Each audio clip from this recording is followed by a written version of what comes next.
The night the famous singer humiliated a quiet janitor on stage, the crowd expected laughter, not history.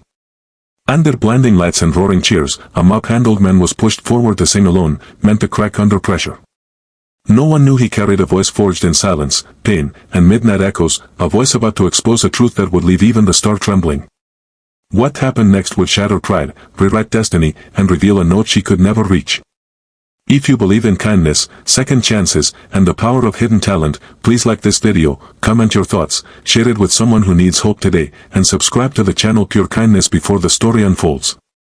The arena pulsed with excitement as Maribel Cross, a chart-topping singer adored across continents, stood glowing beneath spotlights.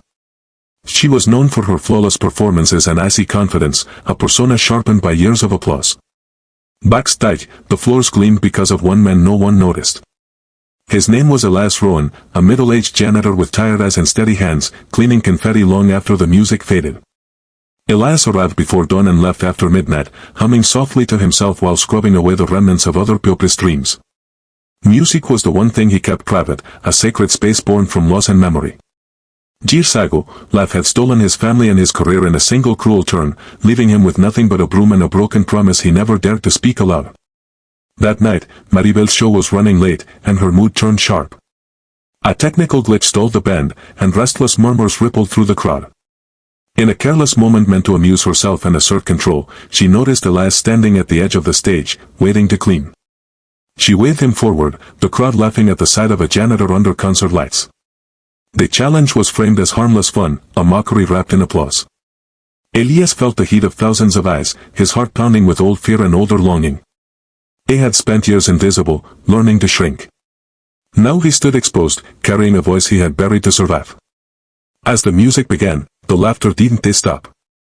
Elias closed his eyes, breathing in the echo of the hall, remembering nights when he sang to calm a crying child, mornings when music paid his rent, and the moment everything went silent after tragedy. His first note rose quietly, fragile as glass. So many people leaned back, ready to laugh harder. Then the sound deepened, steady and pure, filling the arena with a warmth no one expected. It wasn't loud at first, but it carried weight, like a truth spoken without fear. The crowd shifted. Foams lowered. Even Maribel's smile tightened, uncertainty flickering where arrogance once lived. Elias sang not to impress but to release. His voice climbed with aching control, bending into notes shaped by grief and grace. Each phrase felt lived in, honest, untouched by polish yet impossibly precise. The hall seemed to breathe with him. People felt something crack open inside, a reminder of who they were before the world taught them to hide. The janitor who was supposed to be a joke became a mirror, reflecting every lost dream sitting in the dark. As the sun soared higher, Elias reached a range Maribel had avoided her entire career, a delicate crest that required surrender rather than force. It rang clear, unwavering, and devastatingly beautiful. The audience erupted into stunned silence, then tears, then a thunder of applause that drowned the band. Maribel stood frozen, applause washing over her like a verdict. She had trained for years, guarded her image, and still this man, dismissed and overlooked, had touched a place she never could. In that moment, fame felt thin, and humility pressed in with uncomfortable clarity. The song ended, and Elias lowered his head, expecting the ground to swallow him. Instead, the arena rose as one. Strangers cheered a man they had mocked minutes before.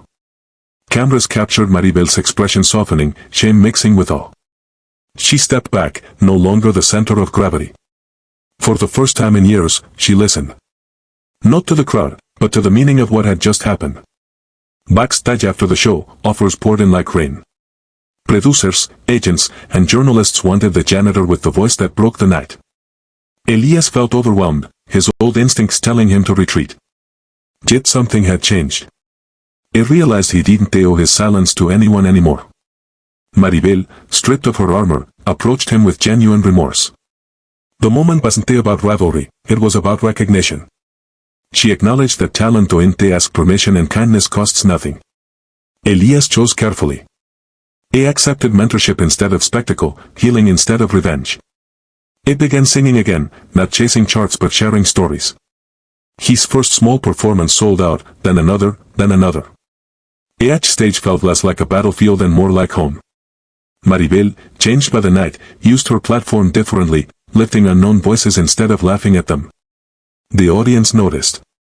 So did the industry. As Elias' journey unfolded, people saw themselves in him.